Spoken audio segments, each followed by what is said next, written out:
تمام بین الاقوامی قوتیں بالخصوص نیٹو فورسز یہ پاکستان میں عمران خان کو واپس دیکھنا نہیں چاہتی ہے۔ اگر خان صاحب کا حکم ہوا تو لڑیں گے، اور خان صاحب نے ڈیسائیڈ کرنا ہے، باقی ہماری کوئی الیکشنوں میں دلچسپیاں نہیں ہے۔ اور ان پورے اسرار حالات میں ان سے وہ بیان دلوایا جاتا ہے جو اس کے فرشتوں نے بھی نہیں سوچا ہوگا۔ عثمان ڈار کو توڑنے کے لیے تھا، اور یہ خان صاحب کے خلاف یہ بیان دلوانے کے لیے بہت سے لوگوں پہ کوشش کی گئی۔ عثمان ڈار صاحب کے ساتھ جو ہوا ہے بہت برا ہوا ہے، بلکہ یہ بیسیکلی ایک اور چپیڑ ہے جو رول آف لا پہ پڑی ہے۔ تمام عدالتوں کے جج صاحبان نے یہ منظر دیکھا ہوگا۔ اب تو پی ٹی آئی کے رہنما پہلے پریس کانفرنس کا سلسلہ تھا، عثمان ڈار رات اچانک آئے، تو یہ کیا کوئی پریشر لگ رہا ہے؟ کیا وجہ ہے اس کا؟ کیا لگ رہا ہے؟ جو پریشر ہے کوئی کیا عثمان ڈار پہ؟ نہیں، یہ پریشر نہیں ہے، یہ بیسیکلی راحت ہے، سہولت ہے، بلکہ سہولت کاری ہے۔ واضح طور پہ نظر آ رہا ہے 25-26 دن کے بعد ایک شخص جو ہیں جو اغوا شدہ ہیں، مار پیٹ کے اس کا حلیہ حالت بگاڑ کے ایک صحافی کے گھر لے جایا جاتا ہے، اور ان پورے اسرار حالات میں ان سے وہ بیان دلوایا جاتا ہے جو اس کے فرشتوں نے بھی نہیں سوچا ہوگا۔ عثمان ڈار صاحب کے اہل خانہ بار بار بیانات دے چکے ہیں کہ ان کے ساتھ جبر ہو رہا ہے، ناانصافی ہو رہی تھی، بار بار ان کے گھر پہ چھاپے مارے جا رہے تھے۔ تو یہ سب عثمان ڈار کو توڑنے کے لیے تھا، اور یہ خان صاحب کے خلاف یہ بیان دلوانے کے لیے بہت سے لوگوں پہ کوشش کی گئی تاکہ 9 مئی کے واقعات میں کوئی شہادت مل سکے جس میں کسی گواہ کی بنیاد پہ ان کو ملوث کیا جا سکے۔ تو لہٰذا یہ انتہائی مایوس کن ڈیولپمنٹ ہیں۔ تمام پاکستان کے عدالتوں کے جج صاحبان نے بھی یہ منظر دیکھا ہوگا کہ اغوا شدہ شخص 25 دن بعد میڈیا کے سامنے پیش کیا جا کر ان سے یہ بیان دلوائے گئے۔ شیر افضل مروت صاحب انٹرویو کے دوران عثمان ڈار صاحب بہت زیادہ خوش ہیں، ہنس رہے ہیں، باڈی لینگویج سے بظاہر لگ تو نہیں رہا کہ ان پر کوئی پریشر تھا؟ باڈی لینگویج جو ہیں یہ کبھی اندر کا حال تو نہیں بتاتی ہے، اور آپ اگر یہ بتانا چاہتے ہیں یا جتانا چاہتے ہیں کہ وہ شخص اپنی مرضی سے خوشی سے آ کے کیمرے کے سامنے یہ بیان دے رہا ہے تو یہ غلط فہمی ہے، کیونکہ اگر کوئی شخص اس طرح اغوا ہوتا ہے تو اس کی سب سے پہلی ترجیح اس کے اپنے بچوں، اپنے اہل خانہ کے پاس جانے کی ہوتی ہے۔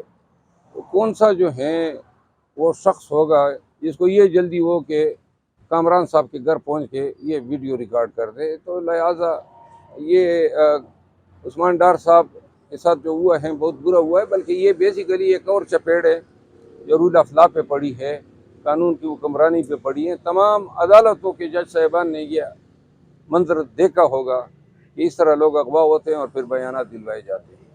سر، انہوں نے جو بیان دیا کہ 9 مئی میں جو کچھ ہوا تھا، اس سے پہلے جو کچھ ہوا تھا وہ خان صاحب کی پوری پلاننگ تھی، اس حوالے سے کیا کہیں گے؟ دیکھیے، پہلے انہوں نے یہ بیانیہ ڈیولپ کرنے کی کوشش کی کہ 9 مئی کے واقعات کے منصوبے جو ہیں وہ ایوان صدر میں بنائے گئے، بعد میں صدر صاحب ایگزیمٹ ہو گئے، اور یہ جو ہیں اب خان صاحب چند لوگ ہیں جن کو ان واقعات میں ملوث کرنے کے حوالے سے گواہان کے بیانات لینے ہیں یا درکار ہیں یا اگلوانے ہیں۔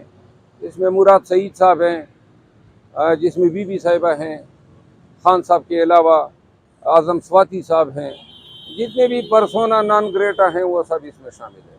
خان صاحب کا آج برتھ ڈے ہے، اور اس حوالے سے یہ بھی کہا جا رہا ہے کہ اڈیالہ جیل کے باہر کچھ انتظامات بھی کیے جائیں گے، اس حوالے سے پوچھا جا رہا ہے۔ مجھے اپنے پارٹی کی طرف سے کوئی انٹیمیشن نہیں ہے، نہ مجھے اس کا علم ہے۔ میری مصروفیات آج کے پی میں ہیں، میں تخبائی جاؤں گا وکلا کنونشن میں، اور اس کے بعد پشاور میں ایک فنکشن ہے، دونوں میں خان صاحب کی سالگرہ کے کیک کاٹے جائیں گے۔ سر، کل کور کمیٹی کا اجلاس تھا، تو اس میں کیا اہم فیصلے ہو چکے پی ٹی آئی کی جانب سے؟ کور کمیٹی کی اجلاس کے فیصلے سیکرٹری انفارمیشن اعلامیے کے ذریعے شیئر کرتا ہے، وہ آپ کے ساتھ پہلے سے شیئر ہو چکے ہیں۔ عثمان ڈار کی گرفتاری جو ہیں یہ موضوع بحث رہی، کیسز رہے، سائفر کا کیس جو ہے ڈسکس ہوا۔ کیا عثمان ڈار صاحب اب بھی پارٹی کا حصہ ہے پی ٹی آئی میں، یا پھر ان کو نکال دیا گیا ہے؟ اس حوالے سے کیا، کیونکہ لاسٹ ٹائم جو لوگ پریس کانفرنس گئے تھے وہ تو چھوڑ گئے اور ان کے خلاف بڑا کمپین ہوئی، لیکن رات کو اس پریس کانفرنس کے بعد پی ٹی آئی نے ان کے ساتھ اظہار ہمدردی کیا، سولیڈیرٹی کا اظہار کیا۔ جی، میرا خیال ہے تھوڑی سی پالیسی چینج ہوئی ہے، کیونکہ پہلے جو پریس کانفرنسز ہوتے تھے اس پہ خان صاحب کا موقف ہمیشہ سے بڑا سخت رہا ہے کہ جس نے بھی پریس کانفرنس کی ہیں اس کے ہمارے راستے علیحدہ ہوئے ہیں، لیکن جن حالات میں پاکستان تحریک انصاف کے لیڈرز کو جو ہیں اگر مجبور کر کے ان سے بیانات دلوائے جاتے ہیں، مار کٹائی ہوتی ہے، تشدد ہوتا ہے یا اغوا ہوتے ہیں، ایسی صورت میں ان لوگوں کو سزا دینا یا پارٹی سے نکالنا یہ ناکردہ گناہ کی سزا ہوگی۔ تو لہٰذا کل عمر ایوب خان نے اس پہ سٹیٹمنٹ دی ہیں، ہمدردی بھی کی ہیں، اور اس بیان سے ہی اندازہ ہونا چاہیے کہ پاکستان تحریک انصاف آئندہ بھی اپنے ایسے تمام مظلوموں کے ساتھ کڑی رہے گی جن سے زبردستی بیان دلوایا جاتا ہے۔ عثمان ڈار کی والدہ کہتی ہیں کہ ان کا ویڈیو بیان آیا ہے کہ عثمان ڈار نے سیاست چھوڑی ہے، میں نے نہیں، اب میں خواجہ آصف کا مقابلہ کروں۔ پی ٹی آئی ان کا ساتھ دے گی، ان کو ٹکٹ دے گی، کس طریقے سے دیکھتے ہیں؟ میرا خیال ہے کہ سیکرٹری جنرل صاحب کی اس بیان کے بعد عثمان ڈار جو ہیں بدستور ہمارے دلوں میں موجود ہیں اور پارٹی کا حصہ تصور ہوں گے۔ سر آپ شیخ شہین کو غدار کہتے تھے، کل ان کو ترجمان بنا دیا گیا، تو آپ خان صاحب سے ملے تھے، تو کیا خان صاحب کی مشاورت سے بنایا گیا یا مجھے کبھی پارٹی سے بنایا؟ بات یہ ہے کہ ہمارے سامنے بڑے اہم معاملات ہیں، ہمارا کام جو ہیں وہ میرا خیال ہے کہ نشاندہی کے بعد میرا کام نہیں ہے کہ میں مزید اس کو، بہرحال ہم اپنے معاملات میں الجھے ہوئے ہیں، پردغلوؤں کو ڈسکس کرنا مناسب نہیں سمجھتا ہوں۔ آپ نے ملک سے باہر جانے کا فیصلہ کیا تھا، یہ کہیں آپ کو یہ تو نہیں دکھ کہ آپ کو کوئی عہدہ یا سینیٹرشپ نہیں ملے گی تو اس لیے لہٰذا باقیوں کو ہٹا دیا جائے راستے سے؟ سینیٹرشپ جو ہیں سینیٹر وہ ساتھ چھوڑ رہے ہیں، جو پارٹی کے اتنے جید مناصب پہ لوگ تھے، کتنے سینیٹر، سینٹ میں ہمارے کتنے بچے ہیں، پھر جو ہیں کتنے لیڈر جو ہیں انہوں نے توڑے ہیں۔ آپ یہ بات کر کے میری توہین کر رہے ہیں کہ مجھے کسی عہدے کی لالچ ہے، ابھی تو سامنے کھائی ہے اور پیچھے گاٹھی ہے۔ جو حالات ہے پاکستان میں اس کو سمجھنے کی کوشش کرو۔ پاکستان تحریک انصاف کے خلاف یہ جو سلسلہ شروع ہے یہ انڈیجنس نہیں ہے، یہ ایک انٹرنیشنل سازش کا حصہ ہے۔ یہ مسئلہ شروع ہوتا ہے خان کے رشیا کی وزٹ سے، اور اب تمام بین الاقوامی قوتیں بالخصوص نیٹو فورسز یہ پاکستان میں عمران خان کو واپس دیکھنا نہیں چاہتی ہے، تو لہٰذا ان حالات میں کوئی یہ بے وقوف یہ خواب دیکھے کہ میں نے کچھ بننا ہے، ہم سروائیو کر سکیں، زندہ رہ پائیں، ہم اپنے لیڈر کو نکال سکیں، یہ ہمارے لیے کافی ہے۔ کون بے وقوف یہ سوچے گا؟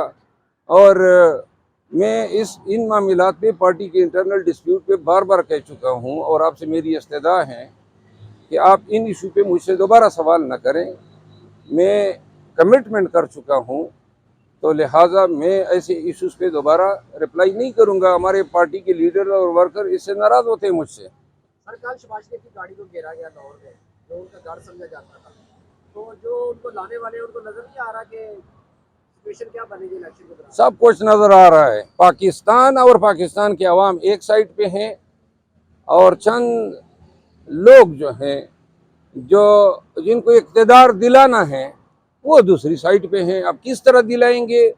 قوم آنے والے وقتوں میں ایسے تماشے دیکھے گی کہ پاکستان نہیں دنیا بھر کی تاریخ میں کسی نے سوچا نہیں ہوگا۔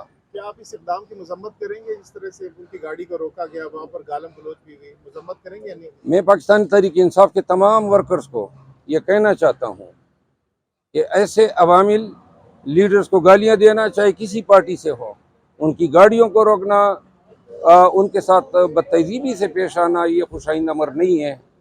اور چاہے شہباز شریف ہو چاہے نواز شریف ہو، میرا خیال نہیں ہے کہ ایسے فعل کی ستائش کی جا سکتی ہے، میں اس کی مذمت کرتا ہوں۔ لطیف کوسر صاحب کا کہنا ہے کہ آپ الیکشن جو ہیں وہ بکلا لڑیں گے، اگر آپ کو موقع ملا تو آپ الیکشن میں حصہ لیں گے اگر آپ کو ٹکٹ ملے؟ آپ لوگ میرے ہی پیچھے پڑے ہوئے ہیں، او بھائی الیکشن تو پہلے ہمیں یہ موقع بھی دے رہے ہیں لڑنے کا کہ نہیں؟ اگر خان صاحب کا حکم ہوا تو لڑیں گے، اور خان صاحب نے ڈیسائیڈ کرنا ہے، باقی ہماری کوئی الیکشنوں میں دلچسپیاں نہیں ہے۔